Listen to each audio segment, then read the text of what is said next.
Namaste. We will continue with the 44th Sloka in chapter 2. bhogaiśvarya-prasaktānāṁ tayāpahṛta-cetasām vyavasāyātmikā buddhiḥ samādhau na vidhīyate. bhogaiśvarya-prasaktānāṁ tayāpahṛta-cetasām vyavasāyātmikā buddhiḥ samādhau na vidhīyate. Bhagavan in the previous two slokas had talked about people who do not have vivekam or discrimination, and about people who think that Swargam is the one to be attained and Bhogam and Aishwaryam are things that give happiness. In this sloka, Bhagavan talks further as to why that does not help someone attain Atmajnana. bhogaiśvarya-prasaktānāṁ. Sakta meaning attached. Prasakta means deeply attached. Attached to Bhogam and Aishwaryam.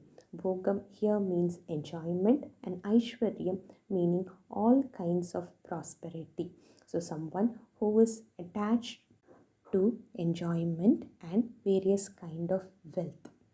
tayāpahṛta-cetasām. And because of that attachment, his buddhi is apahritam. Apahritam meaning taken away.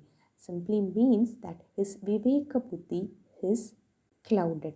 And because of this, vyavasāyātmikā buddhiḥ samādhau na vidhīyate. Here samādhau meaning mind. So samadhi here means mind and samādhau means in mind. In mind, vyavasāyātmikā buddhiḥ na vidhīyate. His mind cannot get engaged in karma yogam or sankhya yogam, which is jnana yogam. To put it, Bhagavan simply says that someone who is attached to external things cannot pursue the path of the knowledge of the self. Attachments bind us.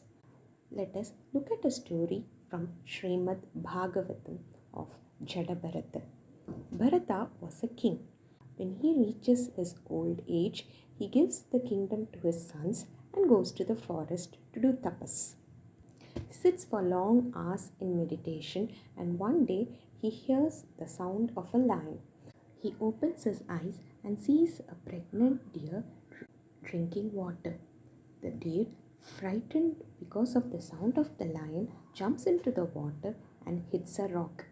It gets hurt, and in the shock, it delivers a small baby. And the mother deer dies. Bharata, seeing the baby deer, takes it and starts taking care of it. He feeds it and starts looking after it, forgetting all his tapas. Years roll by. The deer becomes big and goes away with other deers. Bharata continuously thinks about the deer. The day comes when he has to leave this body and the deer comes near him. So Bharata leaves the body thinking about the deer. And so his next birth is that of a deer.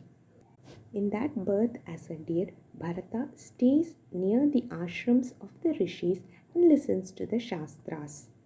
And in his third birth, he is born as the son of a Brahmana.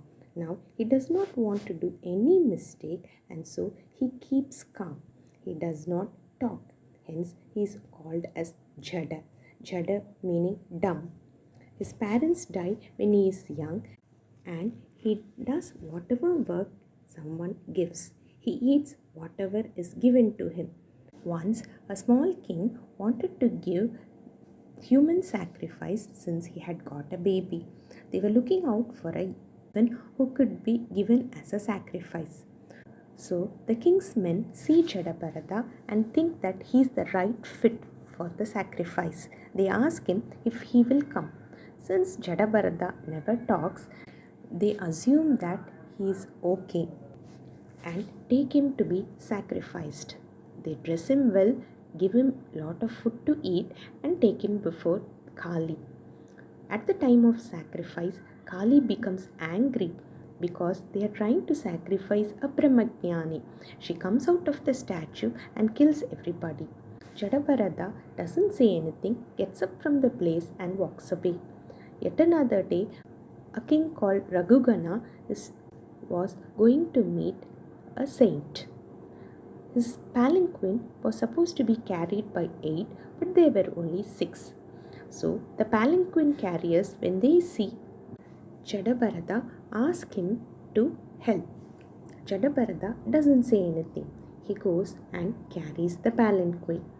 But when they walk, there are ants on the ground, and Jadabharata, in order to avoid stepping on them, eats large foods. This shakes the palanquin and the king becomes angry. So the first time the king shouts, "Carry it well."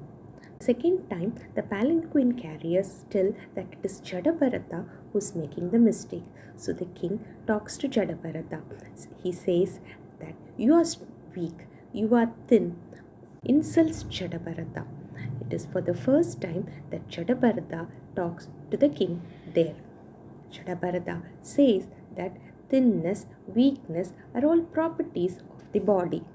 The king then understands that it is a Brahmajnani and comes and takes the lessons from Jadabharata. Mind is an instrument in our hands. Manayeva karanam bandha mokshayoho. So, for attachment or for moksha, mind alone is the cause. The mind is like an elephant which needs to be trained.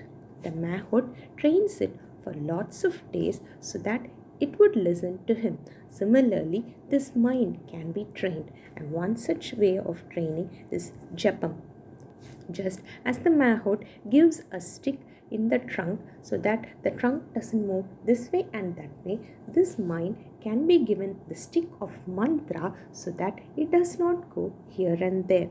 The mantra protects the mind, and the changes can be seen when we recite the mantra continuously. We will continue again with the next sloka tomorrow. Dhanyavadaha.